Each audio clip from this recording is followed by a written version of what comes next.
Hi, I'm Darren. These are my hands, and this is Groo Meets Tarzan. Yes, it's GrooTube, where we appreciate the art of Aragonés, and today I'm taking a look at the Groo Meets Tarzan miniseries, and in particular, I'm taking a look at the trade paperback, the graphic novel, the compilation of these 4 comics that came out in 2021 into a nice contained edition. Now, I got my copy of Groo Meets Tarzan in paperback form a couple weeks ago, and I was excited to make a video showing it off, and then I opened it up, and I was disappointed. I was disappointed with myself, because I was expecting more from the trade paperback than I should have expected. So before we really get going, let me tell you what's going on here. In July, August, September, and October of 2021, Sergio Aragonés and Mark Evanier, teaming up with Thomas Yates, who is currently drawing Tarzan for Dark Horse Comics, put together this mini crossover series of books for Groo the Wanderer fans and marginally Tarzan fans as well. This is a Groo and Sergio story primarily. Tarzan is here, but just like the Groo versus Conan miniseries a few years ago, it seems clear that this is written for the Groo fans. And just like that Groo versus Conan series, there are multiple stories happening at once within this comic book. Sergio is looking for inspiration and visits a jungle safari park, gets out of the car, gets lost, and has to survive in the wilderness with the beasts, while his buddy Mark Evanier tries to keep things going on at the Comic-Con. Now, unlike the Conan crossover, Sergio isn't experiencing hallucinations of Conan and Groo meeting each other, but there is a separate story happening in which Tarzan is working to stop a gang of slavers, and Groo, he's just looking for some cheese dip. Now, of course, I don't expect that many of the people watching this video do not already have the Groo Meets Tarzan miniseries, and you've probably already got a copy of the Groo Meets Tarzan trade paperback as well. So I'm not here to tell you whether or not you need to buy this compilation. If you're a Groo collector, you know that you need to have this already. And if you're a Groo fan, you probably already have the mini-series too. If for some reason you didn't pick up the floppy comics last summer and fall, maybe the trade paperback is your only option right now. In which case, of course you're going to go get it. It's probably a lot easier to find than copies of the floppies. Unless you live in a major North American city and your local comic book shop keeps lots of past issues in stock, you're probably going to have to get the trade paperback. And again, unless you're in a major North American city, to have anything shipped to you is going to be prohibited. You're probably just going to want to pick this up on Amazon. Let me tell you a couple things that I think Sergio, Mark, and Thomas did well with Groo Meets Tarzan, and maybe point out a missed opportunity or two. First of all, and I want to point out that it was the Kapow Comics YouTube channel that turned me onto this idea. This is not an original idea of mine, but it's one of his, and I thank him for pointing it out.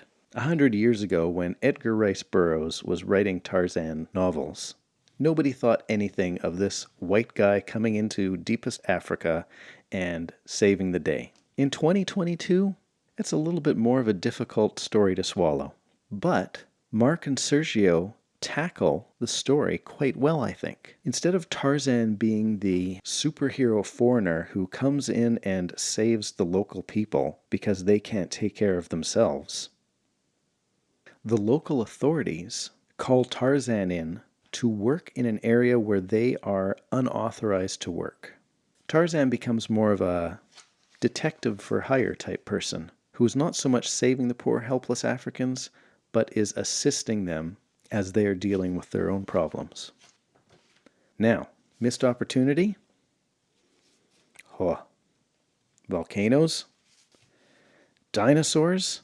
I was really excited, thinking that we were going to see some Tarzan, Groo fighting the dinosaurs as the lava's pouring out the volcano type scenes.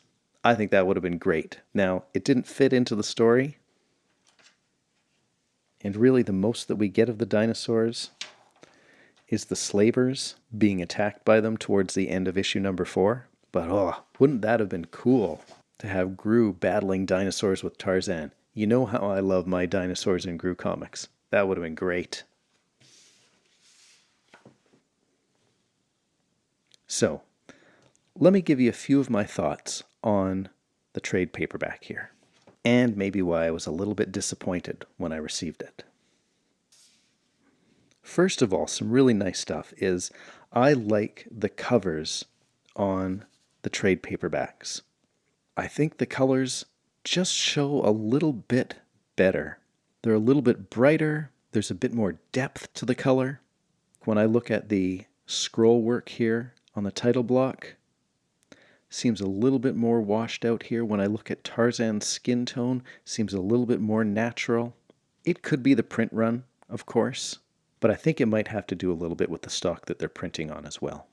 As far as the insides go, let's just pick a random page from issue number 3 here. All right there in the middle. Let's see if we can find this.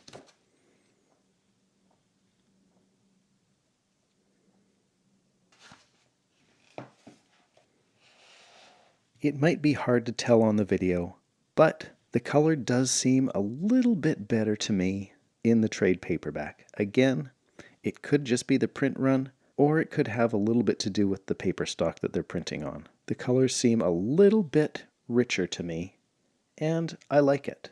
I also really like the fact that the paper that the trade paperback is printed on is of slightly more substantial quality.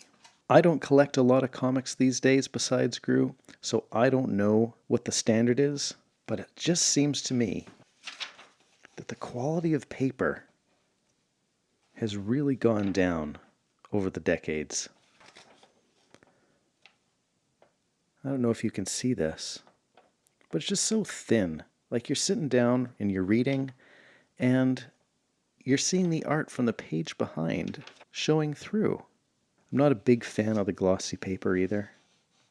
I like the feel of newsprint, or at least non-glossy paper, and I don't like the shine of the glossy paper. That's a personal thing. So, the trade paperback really wins out when we're talking about color, paper quality. It's really nice. Even the gloss doesn't seem quite as glossy here. So it's good stuff. Now, let me tell you why I was a bit disappointed.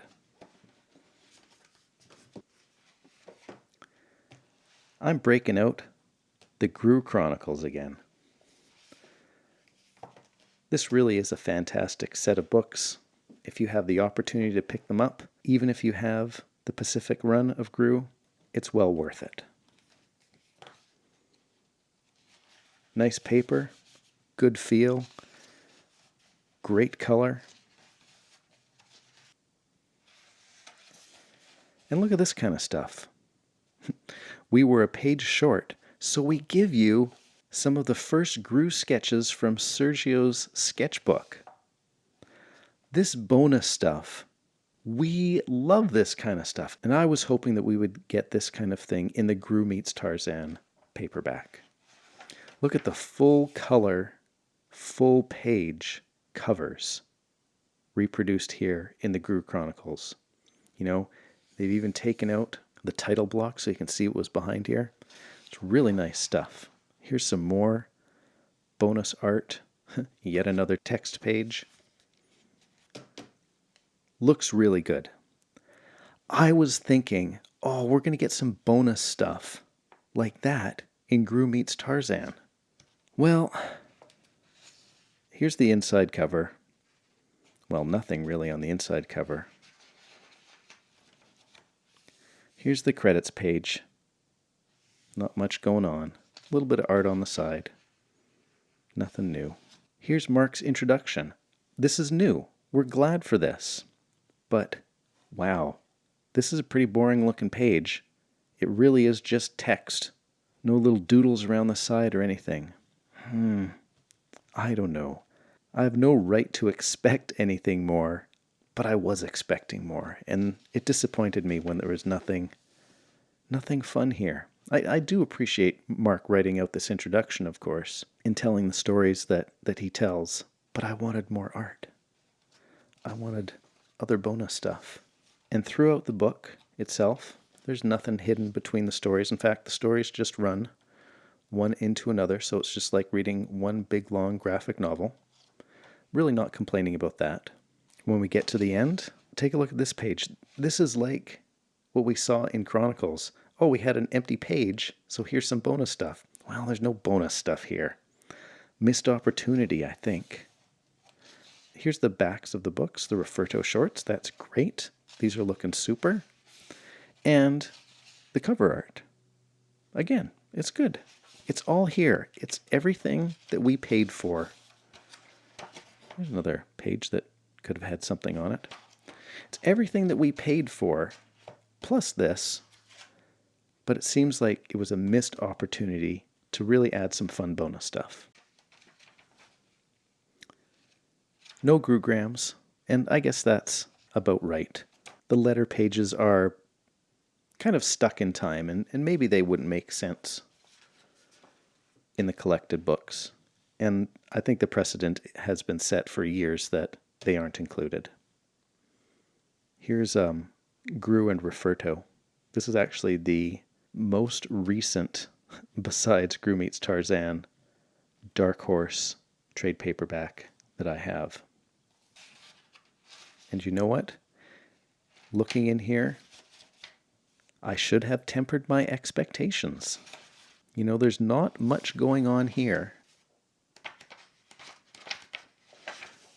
that's not going on in Groo Meets Tarzan. Dark Horse set my expectations early, and I should have stuck with them. Although, at least there's like this little gag at the back, this index. This was fun.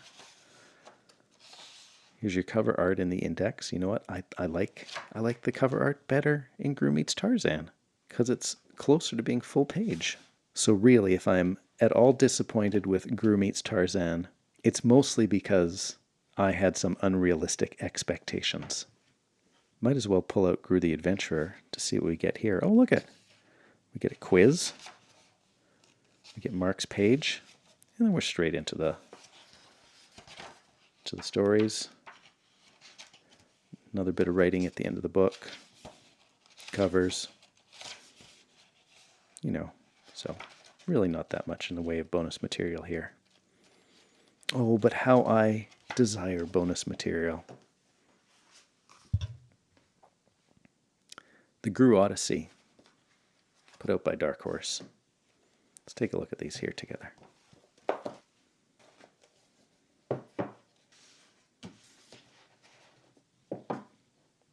Now that's going to make you go nuts if you're like me. Different sized books, changing things up on the spines. Things just don't go together right. But what do you expect for 20 years worth of comics published in paperback form by Dark Horse? So, at the end of the day, what do I say? Yeah, if you're a collector, you need to get it. If you're a Groo fan, I would recommend picking it up as well, actually. The paper is nicer. Even though it's not the type of paper that I like, it is nicer than the floppy comics. The color looks good too. It's all collected in one spot. And you're supporting our favorite artist at the same time. Hey, thanks for coming by and listening to me talk about Groo Meets Tarzan for a few minutes today. I hope that if you haven't had a chance to enjoy it yet, you will pick up a copy and enjoy it soon. And I hope that you will subscribe to this channel. Leave a comment below if you think that I've been unfair in my assessment of the Groo Meets Tarzan paperback. But whatever happens, I do hope you will join me again soon when I will be back with some more GrooTube. And you know what? I am going to take a quick little look here. Snakes.